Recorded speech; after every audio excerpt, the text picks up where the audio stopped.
ഇപ്പൊ എങ്ങനെയാ ഇനാഗ്രേഷനൊക്കെ എങ്ങനെയാ ചാർജ് ചെയ്യുന്നത്? അത് ഞാൻ പറയത്തില്ലല്ലോ, അതെന്റെ മാനേജറായിട്ടാണ് സംസാരിക്കുന്നത്. അയ്യടാ, നിന്നെ ആർക്ക് വേണം?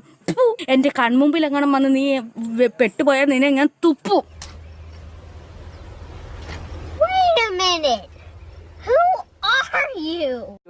അലിൻ ജോസ് പെരേരയും രേണു സുധിയും തമ്മിൽ നല്ല സുഹൃത്തുക്കളാണ് അല്ലേ?